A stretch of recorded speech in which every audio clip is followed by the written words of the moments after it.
Assalamualaikum warahmatullahi wabarakatuh. Pemirsa, alhamdulillah ibadah umroh sudah saya selesaikan, tawaf sudah, syai sudah, kemudian sudah ada rambut yang dicukur, semua sudah selesai, dan perjalanan wisata ziarah akan dimulai besok, dan kita akan mengunjungi tempat-tempat bersejarah seperti Al-Hasan Nabi di sekitar Mekah Al-Mukarramah. Di tanah suci ini kita akan menziarahi ibunda kaum muslim sedunia, yaitu Siti Khadijah, istri tercinta Rasulullah SAW. Kompleks pemakaman Ma'la terletak di sebelah timur Masjidil Haram dan bisa ditempuh dengan berjalan kaki selama 15 menit. Menurut sumber yang layak dipercaya bahwa disinilah jenazah Siti Khadijah, istri Nabi Muhammad SAW dimakamkan. Assalamualaikum warahmatullahi wabarakatuh. Kita sudah berada di Ma'la. Malam, betul Mas Reza. Dan di belakang persis adalah tempat di mana Siti Khadijah dimakamkan. Betul sekali. Dan salah satu yang paling kita kenal dengan Siti Khadijah adalah dia adalah ibu Ummul Mukminin, ibu ya, para muslim. Muslim. Siti Khadijah berasal dari keturunan terhormat, mempunyai harta kekayaan yang tidak sedikit serta terkenal sebagai wanita yang tegas dan cerdas.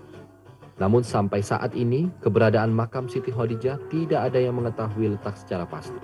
Karena memang di pemakaman Ma'la tidak terdapat ruang atau tempat khusus sebagai penanda tempat Siti Khadijah bersemayam. Keberadaan komplek pemakaman Ma'la tidak lagi seperti pemakaman umum yang terdapat di Indonesia. Karena setiap kuburan di pemakaman ini tanpa nisan dan gundukan. Hanya sebuah batu sebesar kepalan tangan orang dewasa saja yang diletakkan sebagai penanda di atas kuburan yang rata dengan tanah itu. Di sini semua bentuk dan ukuran makam sama. Hanya tanah rata yang ditandai oleh sebuah batu. Di kampung Ma'la, tidak jauh dari lokasi pemakaman Siti Khadijah, kita jumpai Masjid Jin. Saksi bisu dialog antara Rasulullah dengan para jin yang hingga kini masih berdiri tegak di tempatnya. Ini adalah Masjid Jin. Ya. Cerita yang berkembang, semua memang itu sudah tersirat di Quran atau memang walau-walau? Nah, jadi posisinya pada saat Rasulullah berada di tempat ini. Iya. Jadi dulu ini bukan masjid. Jadi pada saat Rasulullah berada di tempat ini, ada segerombolan jin itu melihat Rasulullah. Karena memang mereka sudah mendapatkan informasi dari Allah bahwasanya Rasulullah atau Nabi Muhammad itu adalah utusan Allah, maka rombongan jin tersebut menghampiri Rasulullah untuk berbaiat memasuki Islam. Jadi mereka semua masuk Islam dan mengakui Rasulullah sebagai utusan Allah. Betul. Dan ini memang terungkap di dalam Al-Quran di surat Al-Jin. Al-Jin. Betul. Sejumlah riwayat menyebutkan masjid yang berjarak sekitar 1 km dari Masjidil Haram tersebut dinamakan Masjid Al-Jin atau Masjid Al-Bai'at. Karena di tempat itulah para jin menyatakan keislamannya dan berjanji setia kepada Rasulullah SAW untuk beriman kepada Allah Subhanahu wa Ta'ala. Ada salah satu riwayat yang menyebutkan surat jin diturunkan di tempat tersebut. Melalui kisah ini Allah ingin menyampaikan dan menegaskan kepada makhluknya bahwa syariat Nabi Muhammad SAW tidak hanya berlaku kepada manusia, tetapi juga makhluk lain seperti jin. Alhamdulillah kita sudah sampai di tempat kelahiran Rasulullah. Dan memang ini semua areanya berdekatan ya, Pak Rahmat. Jadi ini kan ada Masjidil Haram dan kita bisa lihat memang banyak sekali pemugaran berkaitan dengan perluasan Masjidil Haram. Betul. Yang nantinya insya Allah bisa 2 juta umat Islam sholat bersamaan. Bersama di Masjidil Haram. Subhanallah. Mari kita lihat skemanya ya. Iya. Ini kita pintu masuk dari sini atau masuknya dari mana? Ya, kita bisa masuk? Insya Allah, karena tapi masih ditutup. Oh, masih ditutup? Ya, masih ditutup. Saya sebenarnya masih ingin lihat di dalam seperti apa. Rumah kelahiran Nabi Muhammad SAW ini terletak berdekatan dengan tempat mengerjakan sa'i, arah timur Masjidil Haram. Kawasan ini dikenali sebagai Suq Al-Layl atau Syir Ali. Kini dibangun sebuah perpustakaan dengan nama Maktabah Makkah Al-Mukarramah.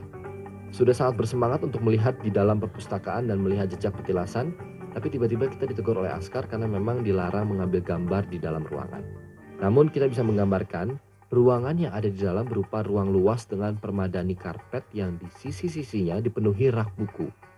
Dari luar kita bisa melihat sekilas ruang di dalam melalui foto yang terpajang di tembok. Nah, kita pun juga bisa melihat larangan keras askar yang tertulis semacam tata tertib bakunya untuk berziarah. 3:30 subuh, saya udah harus bangun, siap-siap. Kita mau ke Jabal Nur dan Gua Hira.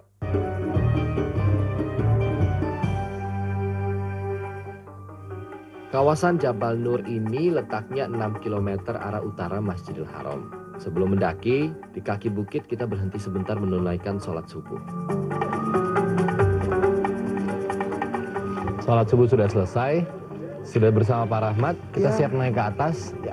Tinggi sekali dan mudah-mudahan kita kejar sebelum matahari terbit ya. Amin. Kita bisa melihat. Masih sejuk suasananya, udaranya panas. Banyak juga Mas Reza yang naik ke atas. Banyak sekali. Alhamdulillah. Oke, kita mulai sekarang? Ya, Ya. Bismillahirrahmanirrahim. Bismillahirrahmanirrahim. Di tengah dingin dan kegelapan, mari kita mendaki Jabal Nur. Pemirsa, saya baru naik, belum ada 200 meter. Mungkin 100 meter juga baru sampai. Ini masih 180 meter lagi untuk next best station, rest station. Bukit ini sudah dibangun tangga dari semen, akan tetapi lumayan tinggi sehingga butuh tenaga ekstra. Suasana sunyi, jauh dari keriuhan kota, ini yang menjadi pertimbangan tersendiri bagi Rasulullah untuk memilih bukit ini sebagai tempat bertahanuts, mencari Tuhan. Tempat berdiam diri Rasul diceritakan kepada istrinya, Siti Khadijah. Maka tak jarang di tengah pekat malam, Khadijah sering menemui beliau, dan bisa saya bayangkan bagaimana berat medan yang harus ditempuh Khadijah, apalagi dulu bukit ini belum dibangun tangga dan sangat terjal. Setelah hampir sejam mendaki, alhamdulillah akhirnya sampai juga di puncak. Alhamdulillah pemirsa, walaupun masih ada sekitar 100 meter lagi untuk sampai ke paling puncaknya, tapi sekarang capek banget. Jarak tangganya tinggi-tinggi. Subhanallah, tidak lama kemudian matahari menyingsing. Sungguh menjadi pemandangan indah dan penuh makna menatap sunrise di puncak Jabal Nur, bukit yang bercahaya. Dari puncak inilah kita bisa melihat kota Mekah. Saatnya kita akan menuju Gua Hira, tempat wahyu pertama diterima Rasulullah melalui Jibril. Untuk menuju Gua Hira, kita harus melewati jalan di antara dua batu yang lebarnya sekitar 60 cm. Lumayan sempit. Ternyata di bibir gua sudah penuh sesak peziarah yang ingin masuk ke dalam. Nah, kita harus antri dan menunggu untuk bisa ke dalam. Memang banyak yang sholat di area ini. Oke, kalau begitu saya akan pindah menuju atap gua. Nah, seperti kita lihat Mas Reza, ini adalah Gua Hiranya. Ya, Gua Hiranya. Jadi, masuk ke dalam, betul. Miring sekali. Oh, miring. Jadi Nabi Muhammad masuk berada di dalam sini? Iya, betul. Ukuran gua tidak terlalu besar, panjang gua hanya sekitar 3 meter dan lebarnya 1,30 meter dengan tinggi sekitar 2 meter. Jadi luas Gua Hira kira-kira hanya memuat untuk 2 atau 3 orang saja. Nah, di dalam gua inilah hari itu Senin 17 Ramadan yang bertepatan dengan 6 Agustus 610 Masehi, turun wahyu yang pertama dari Allah melalui perantara malaikat Jibril. Di ketinggian 2.500 kaki, kita sudah berada di sini dan sekarang mau turun. Perjuangan lagi turunnya. Bakal capek lagi ya. Perasaan lega dan puas karena dengan mata kepala sendiri bisa menyaksikan saksi bisu turunnya Al-Quran di Gua Hira, puncak dari Jabal Nur. Nah, berikut kita akan menuju bukit yang juga menyimpan sejarah, yaitu Jabal Sur. Jabal Sur adalah gunung tertinggi di kota Mekah, terletak 5 km dari kota Mekah. Gunung Sur memiliki 3 puncak yang bersambungan dan berdekatan. Di puncak gunung terdapat gua yang bernama Gua Sur, tempat Rasulullah dan sahabatnya Abu Bakar bersembunyi dari kejaran kaum kafir Quraisy. Peristiwa ini terjadi pada tahun 622 Masehi, sewaktu Rasulullah akan hijrah menuju kota Madinah. Nah, dengan pertolongan Allah Subhanahu wa taala, orang kafir yang mengejar Rasulullah terkecoh. Ketika berada di depan gua, mereka menemukan pintu gua di mana Rasulullah bersembunyi ditutupi sarang laba-laba dan burung merpati yang sedang bertelur di atas izin Allah Subhanahu wa taala. Hingga mereka berpikir tidak mungkin Rasulullah masuk ke gua tersebut, sebab jika masuk, sarang laba-laba dan sarang burung merpati yang sedang bertelur pasti akan rusak. Asik, tidak jalan-jalan cukup jauh? Enggak, muter-muter aja. Muter-muter aja. Habis ini saya akan langsung naik ke Jabal Rahmah. Ya. Naik gunung lagi nih. Naik gunung lagi, tapi kali ini lebih pendek ya. Lebih pendek dan jauh lebih ringan lah. Lebih ringan. Oke, mari. Jabal Rahmah adalah tempat pertemuan nenek moyang, yakni Nabi Adam alaihissalam dan Hawa. Kawasan ini ramai sekali dan banyak penjual cenderamata. Di halaman yang begitu lapang kita bisa gunakan untuk merasakan naik unta atau bermain dengan menggunakan kendaraan bermesin tangguh. Nah, Jabal Rahmah tidak setinggi dua gunung yang sebelumnya, kira-kira 60 meter saja. Dan di kaki bukit berupa tanah luas yang biasa digunakan sebagai tempat wukuf saat musim haji tiba. Kita sudah sampai, ramai sekali. Beberapa orang sibuk menuliskan nama-nama mereka. Perjalanan panjang Adam akhirnya bertemulah dengan Hawa di Jabal Rahmah. Nah, itulah pertemuan dua manusia yang dilandasi kasih sayang. Jabal berarti gunung atau bukit, sedangkan Rahmah adalah kasih sayang. Disitulah Jabal Rahmah menjadi monumen cinta dan perdamaian. Di puncaknya terdapat tugu setinggi 8 meter sebagai penanda cinta kasih yang ditemukan antara Adam dan Hawa. Kasih sayang, dan Jabal Rahmah pun selalu mengingatkan kita.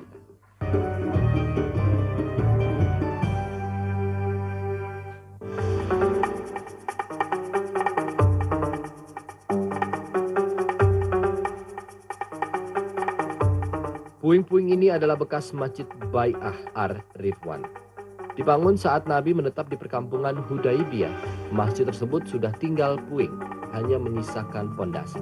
Masjid ini menjadi saksi dari suatu perjalanan diplomatik Islam untuk mewujudkan perdamaian. Pada tahun 628 Masehi, sekitar 1.400 Muslim berangkat ke Mekah untuk melaksanakan ibadah haji. Mereka mempersiapkan hewan kurban untuk dipersembahkan kepada kaum Quraisy. Quraisy walaupun begitu menyiagakan pasukannya untuk menahan agar muslimin tidak masuk dalam Mekah. Pada waktu itu bangsa Arab benar-benar berjaga terhadap kekuatan militer Islam yang sedang berkembang. Nabi Muhammad mencoba agar tidak terjadi pertumpahan darah di Mekah, karena Mekah adalah tempat suci. Akhirnya kaum muslim menyetujui langkah Nabi Muhammad, bahwa jalur diplomasi lebih baik daripada berperang.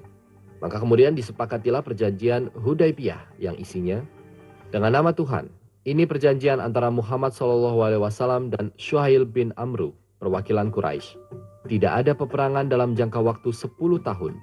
Siapapun yang ingin mengikuti Muhammad SAW diperbolehkan secara bebas. Dan siapapun yang ingin mengikuti Quraisy diperbolehkan secara bebas. Seorang pemuda yang masih berayah atau berpenjaga, jika mengikuti Muhammad SAW tanpa izin, maka akan dikembalikan lagi ke ayahnya dan penjaganya. Bila seorang mengikuti Quraisy, maka ia tidak akan dikembalikan. Tahun ini, Muhammad SAW akan kembali ke Madinah. Tapi tahun depan, mereka dapat masuk ke Mekah untuk melakukan tawaf di sana selama 3 hari. Selama 3 hari itu, penduduk Quraisy akan mundur ke bukit-bukit. Mereka haruslah tidak bersenjata saat memasuki Mekah. Nah, perjanjian itu sendiri dilakukan tidak jauh dari sini, namun di tanah luas yang terdapat sumur air. Manfaat perjanjian Hudaibiyah bagi kaum muslim adalah bebas dalam menunaikan agama Islam dan tidak ada teror dari Quraisy. Melintasi kawasan Hudaibiyah ternyata banyak sekali terdapat hamparan peternakan unta. Aduh, di tempat ini kita bisa lihat langsung menuju kandang-kandang unta dan bisa ikut memerah susu, lalu menikmati susunya. Susu unta menjadi bagian penting dalam tradisi dan kebudayaan Arab. Susu unta adalah sumber protein yang berlimpah dengan kegiatan perlindungan dan potensi antimikroba. Sebagai protein itu tidak dapat ditemukan pada susu sapi atau ditemukan hanya sedikit. Oke, susu sudah kita perah, saatnya dikemas dalam botol untuk dinikmati. Nah, ini benar-benar asli. Biasanya sebotol susu dijual dengan harga 10 real. Kunjungan berikutnya kita menuju ke Museum 2 Masjid Suci atau yang lebih sering disebut Museum Ka'bah. Untuk memasuki museum ini harus mendaftar terlebih dahulu dan kemudian mendapatkan jadwal kunjungan. Architecture. Jadi di dalam sini adalah tempat di mana ada 2 hal, yaitu Masjid Al-Haram dan Masjid Al-Nabawi, di mana koleksi-koleksi dari masjid tersebut, baik itu miniaturnya juga ada di dalam, sampai kepada jubah-jubah dari sebelum-sebelumnya untuk Ka'bah dan pintu Ka'bah dan beberapa hal lainnya yang berkaitan dengan Al-Nabawi dan Al-Haram ada di dalam. Yuk kita lihat. Museum ini memanjakan kita dengan banyak koleksi penting yang pernah ada dan dikontribusikan di Masjidil Haram serta Masjid Nabawi. Pertama kali masuk, subhanallah, saya terpesona dengan maket Masjidil Haram yang direncanakan selesai beberapa tahun lagi. Sebuah desain di mana Masjidil Haram yang terbaru didesain seperti ini. Bisa kita lihat sama-sama bahwa desainnya hampir menyerupai Colosseum secara arsitektur, sampai ada helipad rencananya pangkalan untuk helikopter, dan tangganya juga tersusun mengarah ke bawah. Tetap pada pusat yang sebelumnya ada Ka'bah di tengah. Di dinding museum terdapat foto Masjidil Haram dari waktu ke waktu. Dua gambar, yaitu Masjidil Haram dan Masjid Al-Nabawi. Ini yang masa sekarang. Ini grand design untuk 2016, insya Allah 4 tahun dari sekarang. Setelah itu kita bisa lihat lagi tangga menuju pintu Ka'bah yang di bawahnya terdapat roda. Alat ini sebagai sarana untuk maintenance dan perawatan Ka'bah. Tangga menuju Ka'bah, menuju pintu Ka'bah, ini sudah di tahun 1290-an Hijriah, hampir 200 tahun usianya. Kita juga bisa melihat pintu-pintu Ka'bah yang pernah digunakan. Kunci Ka'bah, tiang penyangga, pancuran emas atau jalan turunnya air dari atap Ka'bah, kiswah atau kain penutup Ka'bah, skema sumur Zam-Zam tempo dulu, logam yang dibangun di sekitar Hajar Aswad, dan ada juga koleksi alat untuk menenun membuat kiswah.